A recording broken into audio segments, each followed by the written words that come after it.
आज हम देखने जा रहे हैं एक शानदार जापानी फिल्म। कहानी शुरू होती है 100 साल पहले की एक घटना से। दुनिया में टाइटन नाम के राक्षसों का प्रकट होना हुआ था। उन्होंने अचानक इंसानों पर हमला कर दिया, यहाँ तक कि उन्होंने हजारों लोगों को खा लिया। जो कुछ लोग जिंदा बचे, उन्होंने टाइटनों से बचने के लिए 3 विशाल और मजबूत दीवारें बनाई। वे सोचते थे कि ये दीवारें उन्हें टाइटनों से बचाएंगी, इसलिए जीने के लिए खेती-बाड़ी से लेकर हर काम उन्हें इन्हीं दीवारों के अंदर करना पड़ता था। इन दीवारों के भीतर समाज को 3 हिस्सों में बांटा गया था। तीसरी दीवार के अंदर किसान और आम लोग रहते थे, दूसरी दीवार के अंदर कारखाने और उद्योग थे, और पहली दीवार के भीतर ऊंची जाति और अमीर लोग रहते थे जो पूरे सिस्टम को नियंत्रित करते थे। एक दीवार के अंदर रहने वालों को दूसरी दीवार के इलाके में जाने की अनुमति नहीं थी, क्योंकि सरकार की तरफ से इस पर सख्त पाबंदी थी। इस तरह 100 साल बीत गए। अब लोग शांति से जी रहे थे। लोग टाइटनों की बात बिल्कुल भूल चुके थे। नई पीढ़ी के लिए टाइटन बस एक कहानी बनकर रह गए थे, एक पुरानी दंत कथा की तरह। इसके बाद हम एक लड़के को देखते हैं, उसका नाम है एरेन। एरेन खड़ा होकर उस विशाल दीवार को देख रहा होता है। वह हमेशा चाहता था कि इस दीवार के बाहर जाए और पूरी दुनिया को अपनी आंखों से देखे। वह टाइटनों पर यकीन नहीं करता था। उसे लगता था यह सब बस एक काल्पनिक कहानी है। वह अपने सपनों के बारे में अपने दोस्तों को बताता है। उनमें से एक लड़की का नाम है मिकासा। मिकासा और एरेन एक दूसरे से प्यार करते थे। उनका एक और दोस्त था आर्मिन, जिसे तरह तरह की मशीनें और उपकरण बनाने का शौक था। लेकिन तीसरी दीवार के अंदर किसी भी चीज का आविष्कार करना मना था। अगर सरकार को पता चल जाता तो सजा मिलती। ये तीनों दोस्त तीसरी दीवार के भीतर रहते थे। वे सभी दीवार के बाहर की दुनिया में जाना चाहते थे, लेकिन चाहकर भी नहीं जा सकते थे, क्योंकि सरकार ने कड़ा कानून बना रखा था। कोई भी व्यक्ति दीवार के पास तक नहीं जा सकता। उस दीवार के आसपास हमेशा सीमा रक्षक पहरा देते थे। इसके बाद वो तीनों चुपके चुपके दीवार के पास पहुंच जाते हैं। जिंदगी में पहली बार उन्हें इतनी करीब से दीवार को देखने का मौका मिला। एरेन कहता है, चलो आज इस दीवार को पार करते हैं। आर्मिन कहता है, एक बार और सोच लो, अगर हम इस दीवार पर चढ़ते समय पकड़े गए तो हमें मौत की सजा दी जा सकती है, और दीवार के उस पार तो टाइटनों की विशाल सेना है। एरेन जवाब देता है, क्या तुम्हें सच में लगता है कि टाइटन अब भी मौजूद हैं? 100 साल बीत गए, आज तक किसी ने कोई टाइटन देखा है क्या? हम तो बस डर के मारे इस दीवार के भीतर छिपे हुए हैं। एक बार सोचो, दीवार के उस पार शायद स्वर्ग से भी सुंदर कोई जगह हो। तभी कुछ सैनिक आकर उन्हें पकड़ लेते हैं। कोई रास्ता न देखकर वे सैनिकों से लड़ाई शुरू कर देते हैं। तभी सैनिकों के कप्तान वहां पहुंचते हैं। उनका नाम है सोदा। सोदा जानता था कि एरेन एक बहुत ही बुद्धिमान लड़का है। वह पूछता है, तुम दीवार के पास क्यों आए थे? एरेन कहता है, मैं इस दीवार के बाहर जाना चाहता हूँ। सोदा मुस्कुराकर कहता है, अगर स्वर्ग के चारों ओर भी दीवारें होती तो लोग उसे भी जेल समझते।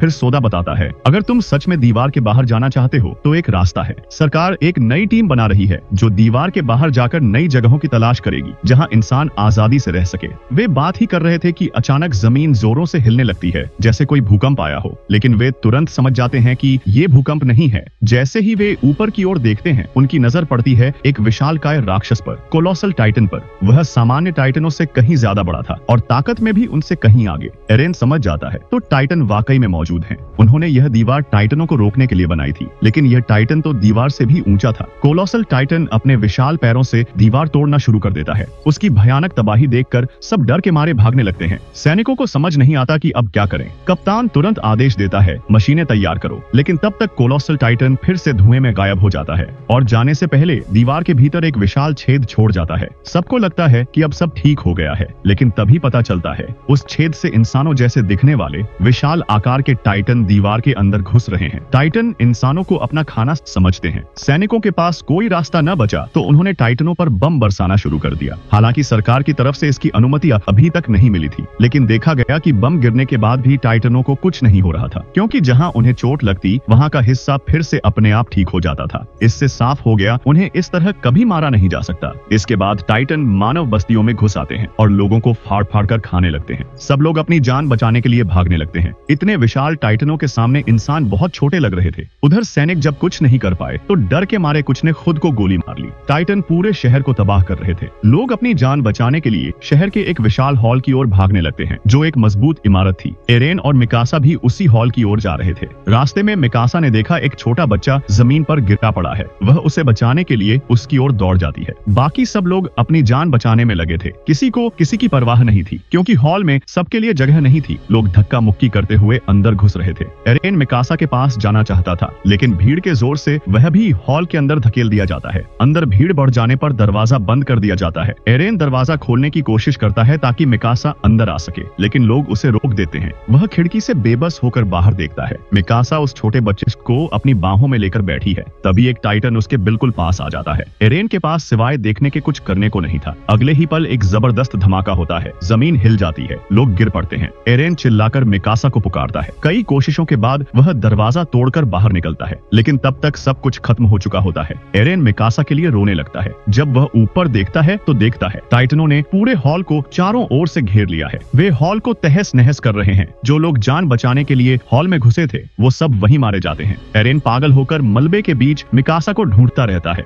इस घटना के बाद 2 साल बीत जाते हैं। अब कहानी पहुंचती है दूसरे शहर में। एरेन और उसका दोस्त आर्मिन अब सेना में शामिल हो चुके हैं। पिछले 2 सालों से वे टाइटनों से लड़ने की ट्रेनिंग ले रहे थे। अब वे दोनों प्रशिक्षित सैनिक बन गए हैं। सैनिकों के कप्तान कुबाल सबको संबोधित करते हुए कहते हैं, टाइटनों के हमले की वजह से हमें तीसरी दीवार छोड़नी पड़ी, जहां खेती बाड़ी का सारा काम होता था। अब वहां के लोग दूसरी दीवार यानी कमर्शियल इलाके में आ गए हैं। इसके कारण भयंकर भोजन संकट पैदा हो गया है। लोग भूख से मर रहे हैं। इसलिए हमें किसी भी हाल में तीसरी दीवार को टाइटनों से वापस लेना होगा। दीवार के अंदर जो बड़ा छेद बना था उससे अब भी टाइटन अंदर घुस रहे हैं। इसलिए उन्होंने एक योजना बनाई। वे उस टूटी दीवार के नीचे एक विशाल ब्लास्ट करेंगे, जिससे ऊपरी हिस्सा गिरकर नीचे का छेद भर जाएगा। क्योंकि सामान्य टाइटन इतने बड़े नहीं होते, इसलिए कोई और टाइटन अंदर नहीं आ सकेगा और तीसरी दीवार में जो टाइटन घुस चुके हैं उन्हें मार गिराना होगा। अगर यह प्लान सफल हो गया तो इंसान फिर से तीसरे शहर में लौटकर बस सकेंगे, क्योंकि इसके अलावा अब कोई और रास्ता नहीं बचा था। ऐसे ही चलता रहा तो लोग भूख से मर जाएंगे।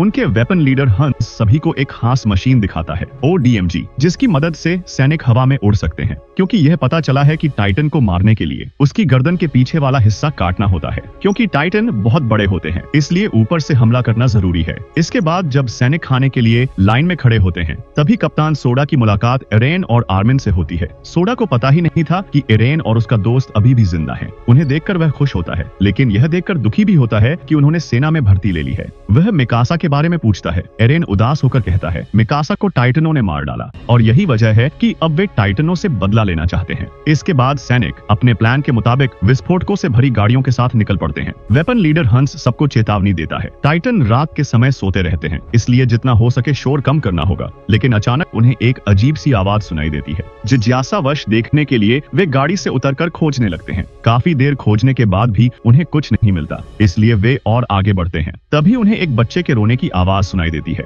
वे सोचते हैं शायद कोई बच्चा मुसीबत में है, इसलिए सभी सैनिक उस आवाज की दिशा में दौड़ पड़ते हैं। लेकिन जैसे ही वे उस बच्चे के पास पहुंचते हैं, वे हैरान रह जाते हैं। वह कोई इंसानी बच्चा नहीं बल्कि एक टाइटन का बच्चा था। वह बच्चा इंसानों को देखकर उनकी ओर हाथ बढ़ाता है, लेकिन तभी ऊपर से गिर पड़ता है और जोर जोर से रोने लगता है। उसकी यह रोने की आवाज सुनकर आसपास के सारे टाइटन वहां पहुंच जाते हैं और सैनिकों को चारों तरफ से घेर लेते हैं। एक टाइटन एक सैनिक को पकड़कर खा जाता है। कमांडर कुबाल यह देखकर डर जाता है और टाइटनों से भरी उस जगह से विस्फोटक वाली गाड़ी लेकर भाग जाता है, सैनिकों को वहीं छोड़कर। इतने में कई सैनिक टाइटनों के हाथों मारे जाते हैं। एरेन का दोस्त आर्मिन भी एक टाइटन के चंगुल में फंस जाता है। उसी वक्त एक सैनिक तेजी से आता है और आर्मिन को टाइटन के हाथों से बचा लेता है। उसका नाम है कैप्टन शिकीशिमा। शिकीशिमा एक अनुभवी टाइटन हंटर था, बहुत ही शक्तिशाली योद्धा जिसे टाइटनों को मारने में असाधारण महारत हासिल थी। शिकीशिमा के साथ एक और महिला योद्धा भी होती है। जब टाइटन सैनिकों के बिल्कुल सामने आकर हमला करता है तो शिकीशिमा हवा में छलांग लगाकर उस बड़े टाइटन की गर्दन के पीछे से मसल काट देता है और उसे वहीं खत्म कर देता है। फिर एक और विशाल टाइटन वहां आता है। इस बार वह महिला फाइटर आगे बढ़ती है और उस टाइटन को मार गिराती है। और यहीं एक चौंकाने वाला सच सामने आता है। वह लड़की कोई और नहीं बल्कि एरेन की गर्लफ्रेंड मिकासा है, जिसे एरेन ने 2 साल पहले भीड़ के बीच खो दिया था। एरेन को लगा था कि टाइटनों ने मिकासा को खा लिया, लेकिन नहीं, वह अब भी जिंदा है। कैप्टन शिकीशिमा ने उसे बचाया था और उसे एक कुशल टाइटन हंटर बना दिया था। एरेन मिकासा को देखकर हैरानी से उसकी ओर देखता रहता है, लेकिन मिकासा किसी कारणवश उसकी तरफ मुड़कर भी नहीं देखती। कैप्टन शिकीशिमा और मिकासा वहां से चले जाते हैं। कुछ देर बाद एरेन शिकीशिमा के पास जाता है। शिकीशिमा उसे बताता है कि वही मिकासा को टाइटनों से लड़ना सिखाया था। एरेन भी अब शिकीशिमा से लड़ाई सीखना चाहता है। शिकीशिमा कहता है, टाइटनों से भी बड़ा दुश्मन इंसान का उसका डर है। डर ही इंसान को कमजोर बना देता है। अगर हमें जीतना है तो अपने सारे डर को बाहर निकालना होगा और अपने भीतर की सारी गुस्सा निकालकर टाइटनों पर टूट पड़ना होगा। इतने में कमांडर कुबाल वहां पहुंच जाता है। वह कहता है, मैं तुम्हें छोड़कर जाना नहीं चाहता था। यहाँ एक गुप्त जगह पर कुछ विस्फोटक एक्सप्लोजिव्स छिपे हैं, जिन्हें मैं किसी भी हालत में खोना नहीं चाहता था। उन्हें सुरक्षित रखने के लिए ही मैं वहां से गया था। इसके बाद एरेन मिकासा को पियानो बजाते हुए देखता है। एरेन उससे कहता है, तुम्हें जिंदा देखकर मुझे बहुत खुशी हुई। मिकासा जवाब देती है, उस दिन टाइटनों ने उस बच्चे को मार डाला था तो मैं बुरी तरह जख्मी हो गई थी, लेकिन शिकीशिमा ने मुझे बचा लिया। इतने में शिकीशिमा वहां आता है और मिकासा के बहुत करीब खड़ा हो जाता है। यह देखकर एरेन को लगता है कि शायद दोनों एक दूसरे से प्यार करते हैं। मिकासा अब उसे भूल चुकी है। यह सोचकर एरेन का दिल टूट जाता है। वह बाहर निकलकर जोर जोर से रोने लगता है। उसकी यह तेज आवाज सुनकर टाइटन वहां पहुंच जाते हैं और 2 लोगों को पकड़कर खा जाते हैं। जिन 2 लोगों को टाइटनों ने मारा उनमें से एक थी लिली नाम की लड़की का बॉयफ्रेंड। टाइटनों ने उसके बॉयफ्रेंड को मार दिया, इसलिए वह बेहद क्रोधित हो जाती है। वहां मौजूद सभी लोग डरकर भागने लगते हैं, लेकिन जनरल कुबाल फिर से किसी की परवाह किए बिना सिर्फ हथियार लेकर भागने की तैयारी करने लगता है। अचानक एक आदमी विस्फोटकों से लदी गाड़ी लेकर भाग जाता है। यह देखकर गुस्से में भरी लिली उन विस्फोटकों में आग लगा देती है और उस चोर पर हमला कर गाड़ी छीन लेती है। वह अपने बॉयफ्रेंड की मौत का बदला लेना चाहती थी, इसलिए वह गाड़ी लेकर सीधा टाइटनों के बीच घुस जाती है और एक भयंकर विस्फोट करती है। लेकिन फिर भी टाइटनों को कुछ नहीं होता, क्योंकि अगर उन्हें सही जगह पर चोट न लगे तो वे अपने शरीर को फिर से रीजनरेट कर लेते हैं। उधर कुबाल सभी सैनिकों को छोड़कर भाग जाता है, जिससे बाकी सब टाइटनों के बीच फंस जाते हैं।